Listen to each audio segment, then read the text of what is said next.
Apple মাইক্রোসফটকে হটিয়ে বিশ্বের সবচেয়ে দামি কোম্পানি এখন এনভিডিয়া। তাদের শেয়ারের দাম গত মঙ্গলবার ইতিহাসের সর্বোচ্চ পর্যায়ে পৌঁছালে বিশ্বের সবচেয়ে দামি কোম্পানি হয়ে ওঠে যুক্তরাষ্ট্রভিত্তিক চিপ নির্মাতা সংস্থাটি। চলতি মাসের শুরুর দিকেই বাজার মূল্যের হিসেবে অ্যাপলকে ছাড়িয়ে গিয়েছিল এনভিডিয়া। গত মঙ্গলবার এর শেয়ারের দাম ৩.৫% বেড়ে $136 পৌঁছায়।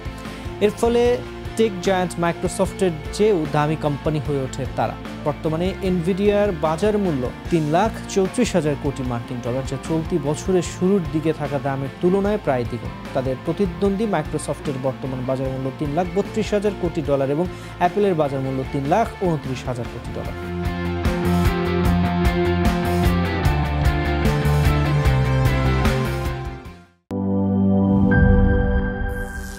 করিম চাচা, আপনার প্রিয় মানুষদের কখনো বিপদে ফেলতে চাইবেন না স্যার। তাহলে আমাদের বিপদে রাখা কি ঠিক হচ্ছে? এজন্যই বিজলি কেবলস সবচেয়ে ভালো ও নিরাপদ। ফ্লেম রিটার্ডেন্ট পিভিসি দিয়ে তৈরি বিজলি কেবলস, নিরাপদ আজীবন।